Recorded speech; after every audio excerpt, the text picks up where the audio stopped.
नमस्कार मित्रांनो.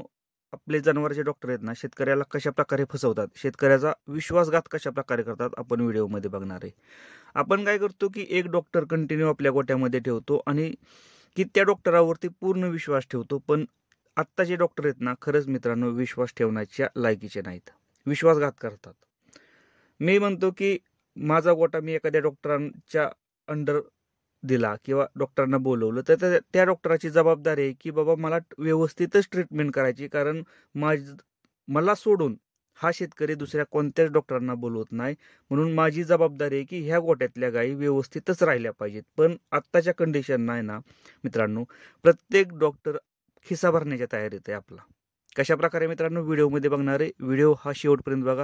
व्हिडिओ जर आवडला तर लाईक करा, चॅनलवरती नवीन असेल तर चॅनलला सबस्क्राईब करायला विसरू नका. नमस्कार मित्रांनो, शेतकरी आणि टेक्नॉलॉजी आपल्या यूट्यूब चॅनलमध्ये स्वागत आहे. मित्रांनो, काय झालं की आपल्या शेजारच्या गोट्यामध्ये, आपल्या जोडीदाराच्या गोट्यामध्ये एका गायीला प्रॉब्लेम होता. काय होता की रिपीट ब्रीडिंगचा. गाई हिटवर यायची. गाईचेच एक साधारणतः 4 ते 5 वेळात होतं आणि गाई रिपीट व्हायला लागली म्हणजे काय, गाई हिटवर येत होते. 21 दिवसाला प्रॉपर हिटवर यायची. काचेसारखा सोट टाकत होती, पण गाई राहत नव्हती. म्हणजे एक प्रॉब्लेम असा होता की मायनार म्हणजे न दिसणारं इन्फेक्शन गर्भाशयात होतं. आणि जोडीदाराला माहीत होतं की मला ट्रीटमेंट येते, मला ट्रीटमेंटविषयी माहिती येत्या, कारण व्हिडिओ तो बघत होता. एक दिवस आला आणि त्यानं प्रॉब्लेम सांगितलं की असा प्रॉब्लेम माझ्या गोट्यामध्ये एका गायला येतोय, तर कोणतं औषध वापरलं पाहिजे, कारण एकदा पिशवी साफ केली होती पण रिझल्ट भेटला नाही असं त्यानं सांगितलं. म्हणून आपण लिनोवो, आता ह्याच्या आधी मी ह्या विषयावरती व्हिडिओ बनवलेले आहेत. आपण कुठल्या कंपनीचं मार्केटिंग करत नाही. आपल्याला काय आहे की प्रॉपर औषधांची माहिती असणं गरजेचं आहे. की तुम्ही म्हणसाल की आता त्या औषधांची माहिती देतोय म्हणजे की मार्केटिंग चालू आहे. कंपनीला काही घेणं देणं नाही मित्रांनो. हे ब्रँडेड कंपनी आहे, ह्यांना काही घेणं देणं नाही. फक्त काही रिझल्ट, आता मी इथं दुसऱ्या कंपनीचं सुद्धा नाव घेतो की लिक्झन, पण लिक्झनचा रिपीट ब्रीडिंगमध्ये जास्त रिझल्ट येत नाही. लिक्झनचा वेल्यानंतर ज्या टायमिंगला गाई घाण टाकते त्या टायमिंगला चांगल्या प्रकारे रिझल्ट येतो. लिनो एपी, लिनो आयू, एपी नावानं किंवा आयू नावानं औषध आहे मित्रांनो. आणि किती आहे मित्रांनो, 60 ml मध्ये कंपनी देते. इंटास कंपनीचं आहे. 60 ml मध्ये त्याची MRP 98 आहे, पण एक साधारणतः 85 रुपयापर्यंत हे भेटतं, कारण मी स्वतः वापरलेलं आहे. हे औषध मेडिकलमधनं त्याला आणायला लावलं मी. आणि आणायला लावल्यानंतर एक गोष्ट सांगितली की कोणताही डॉक्टर तुझा असू दे की 60 ml पूर्ण औषध हे गर्भाशयामध्ये सोडायचं 1 टाइम. त्याला सांगितलं की डॉक्टर म्हणते निम्म सोडू, 30 ml आज सोडू, 30 ml उद्या सोडू. हे डॉक्टर सांगतील.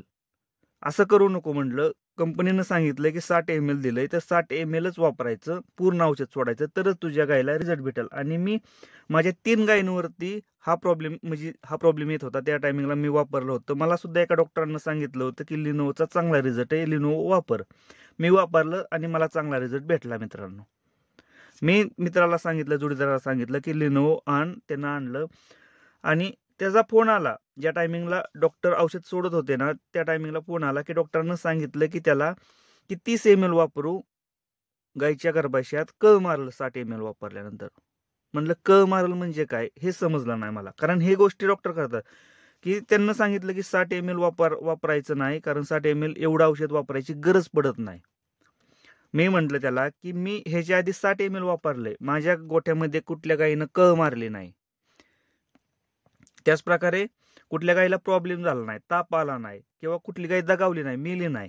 त्याला बरेचशी भीती घातली त्या डॉक्टरांना की कळ मारेल, गर्भाशयात इन्फेक्शन होईल, गाय दगावण्याची शक्यता आहे, असं भीती घातली त्याला त्या डॉक्टरांना.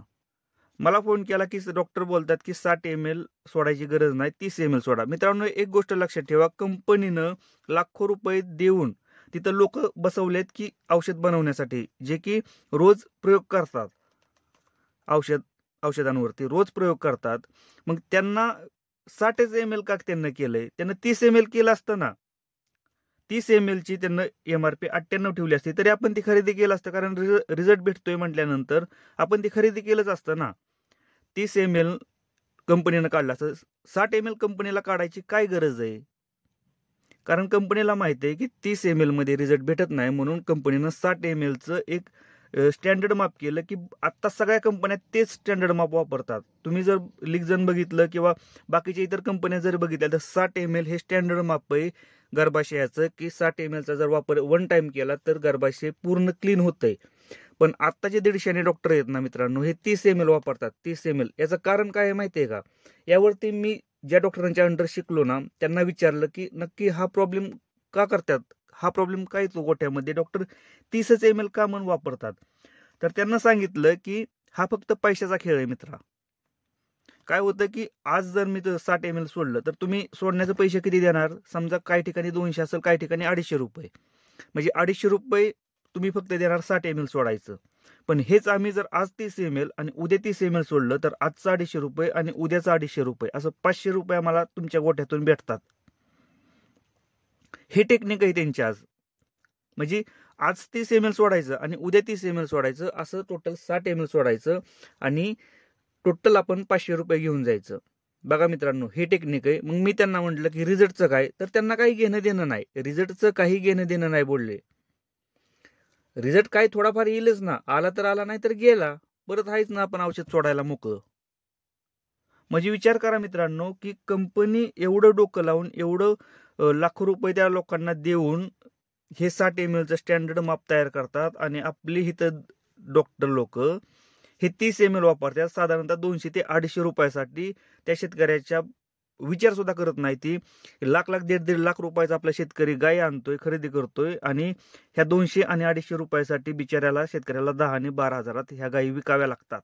कशामुळं?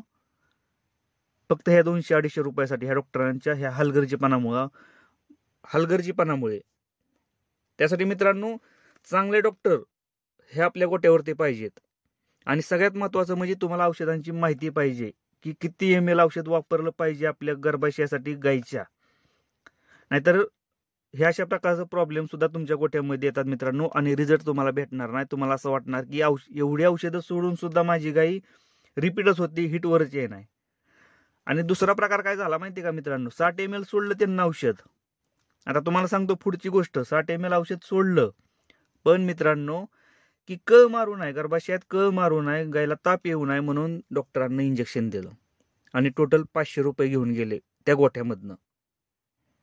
संध्याकाळी आल्यानंतर आपल्या जोडीदारांना सांगितलं की 500 रुपये घेऊन गेले, त्यांना मारायचा एक इंजेक्शन दिलं की बाबा गर्भाशयावरती मारू नये, प्रॉब्लेम होऊ नये म्हणून. आता तुम्ही मला सांगा की नक्की मारायचं नक्की औषधच कोणतं दिलं, इंजेक्शन दिलंच कोणतं त्या डॉक्टरांना?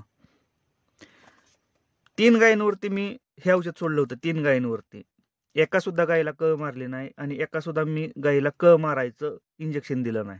मग माझ्या गायींना प्रॉब्लेम झाला का? आज माझ्या 3 गायी प्रेग्नेंट आहे, त्या गाभण आहे त्या.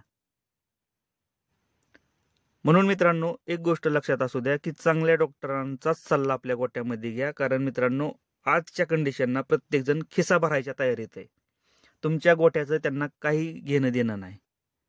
मित्रांनो व्हिडिओ जर आवडला तर लाईक करा. चॅनलवरती नवीन असाल तर चॅनलला सबस्क्राईब करायला विसरू नका. धन्यवाद.